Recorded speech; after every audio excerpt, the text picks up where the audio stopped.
Richard Findiquian. Frédéric Mitterrand, bonjour. Bonjour. Dans les années 70, vous êtes gérant d'une salle de cinéma dans le 14e arrondissement de Paris. Vous ouvrirez ensuite un réseau de plusieurs salles de cinéma art et essai. Et votre passion pour le 7e art vous conduit ensuite à réaliser votre premier film, Lettres d'amour en Somalie, en 81, puis à présenter sur TF1 l'émission culte dédiée au cinéma Étoiles. En 2008, vous serez nommé par Nicolas Sarkozy directeur de l'Académie de France à Rome, la Villa Médicis, puis un an plus tard, vous devenez ministre de la Culture. Votre passion pour le 7e art ne s'éteint pas. Vous publiez aujourd'hui aux éditions XO une biographie sur la vie et l'œuvre du célèbre acteur hollywoodien Brad Pitt. Alors, pourquoi avoir choisi cette figure emblématique et iconique du cinéma américain, Frédéric Mitterrand ? D'abord parce qu'il a un talent extraordinaire. Il peut jouer tous les rôles possibles avec la même force, la même puissance d'évocation. Et parce qu'il est à la fois au centre du mécanisme de la production hollywoodienne, qui est tellement puissante, et il est aussi dans ses marges, dans la mesure où il fait ce qu'il veut lorsqu'il veut le faire, c'est-à-dire produire des films ou participer à des films que certains producteurs ne produiraient pas. Et donc il est à la fois au centre et dans les marges, ce qui est très rare et ce qui prouve à la fois son amour du métier et son intégrité. Alors comment vous êtes-vous préparé pour écrire Brad et quelle a été la part de recherche nécessaire pour rédiger un livre sur un acteur qui reste, somme toute, assez rare en interview ? Alors, il y a plusieurs questions dans votre question. Comment je me suis préparé ? Eh bien, je me suis préparé en voyant les films, en voyant tout ce que je pouvais voir sur Brad Pitt. Oui. Il faut dire que j'en avais vu beaucoup, mais j'en ai revu un certain nombre, et puis j'ai vu beaucoup de choses qu'il a faites pour la publicité, beaucoup de choses qu'il a faites dans des pays étranges, où on ne fait pas beaucoup de publicité, où lui, il y allait quand même parce que ça l'intéressait. Et donc déjà, j'ai vu tout ce qu'on peut voir, à mon avis, sur Brad Pitt. J'ai l'impression que vraiment peu de choses m'ont échappé. Alors ça, c'est une première chose. La deuxième chose, j'ai lu beaucoup de choses à son sujet, mais c'est pas facile, dans la mesure où il évite les interviews et il évite toutes les confidences personnelles. Il est très prudent, très méfiant dans ce domaine. Il faut donc beaucoup lire pour arriver à voir les choses qui se recoupent, les choses qui n'ont pas d'intérêt, etc. Et enfin, j'ai interrogé quelques personnes qui le connaissent et qui ont confirmé d'ailleurs à la fois l'attachement qu'ils ont pour lui et puis aussi la difficulté à parler de lui parce qu'il est très secret et qu'il évite les confidences personnelles. Alors dans cet ouvrage, vous revenez sur ses débuts au cinéma, notamment dans le film culte Thelma et Louise, et vous évoquez aussi son ascension fulgurante. C'est d'ailleurs avec ce film que Brad Pitt deviendra la plus grande star de sa génération, Thelma et Louise. Oui, un passage au maximum de 15 minutes, ce qui est quand même très peu. Oui. Mais pour 15 minutes réparties à plusieurs moments du film et qui effectivement vont le propulser tout de suite vers les sommets. Ce qui est intéressant, c'est que en fait, Ridley Scott, le metteur en scène, lui a fait tourner plusieurs autres scènes qu'il n'a pas montées.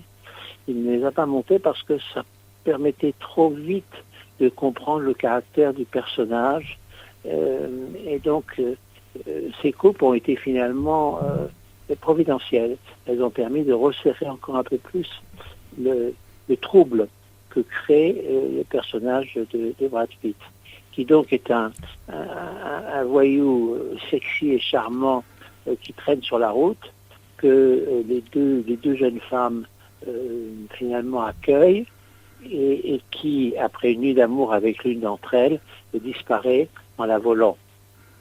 Et donc, il est à la fois séduisant et voyou. Ouais.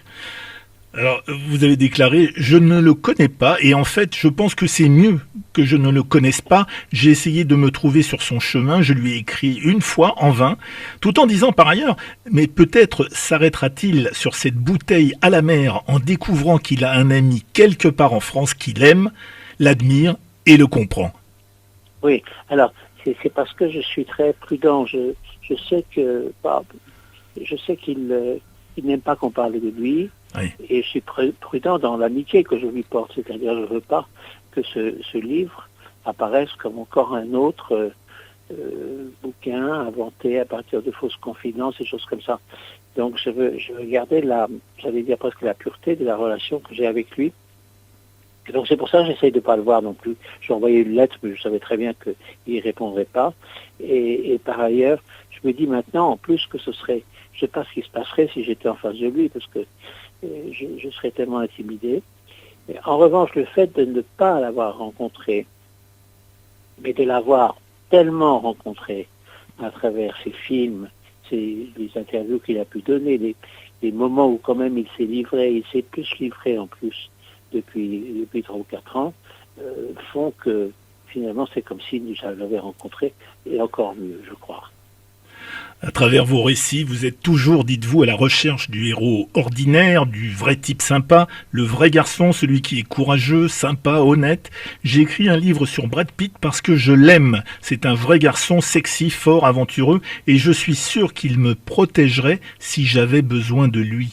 Vous ajoutez, Oui. car il a aussi les fragilités des hommes véritables qui savent à quel point la vie est difficile.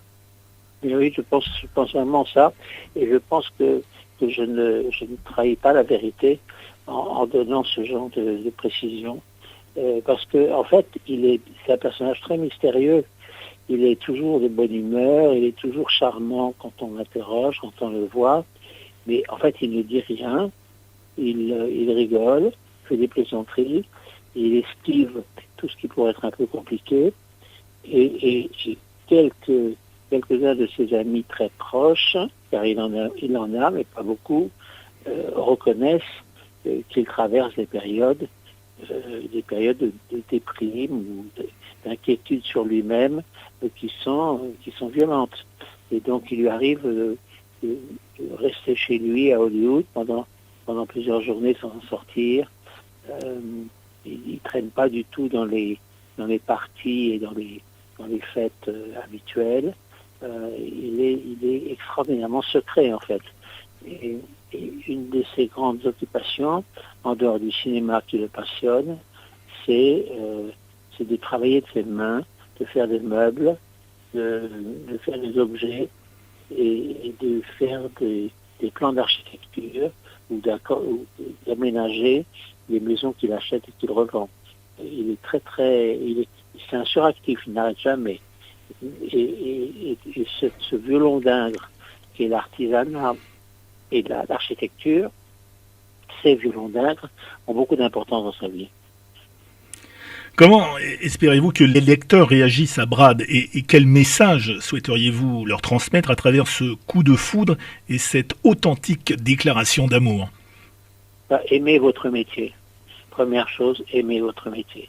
Et deuxième chose, considérez que votre métier n'est pas un métier, mais un genre de vie. Que c'est quelque chose qui est, si vous voulez bien le faire, qui envahit votre existence et qui modifie quelquefois vos sentiments. On n'est pas indemne quand on devient un grand acteur. Et quand on accepte ça, eh bien à ce moment-là, on a déjà fait un premier pas pour réussir dans sa carrière. Je rappelle le titre de votre livre, Brad, publié aux éditions XO, une biographie très complète et fournie, écrite par un passionné reconnu de cinéma. Brad, un ouvrage qui est en compétition pour le prix Alain Terzian 2023, prix qui sera remis en décembre prochain dans le salon d'honneur de l'hôtel du département des Bouches-du-Rhône à Marseille. Merci Frédéric Mitterrand. Merci à vous, merci à vous. À très bientôt. Au revoir, à bientôt.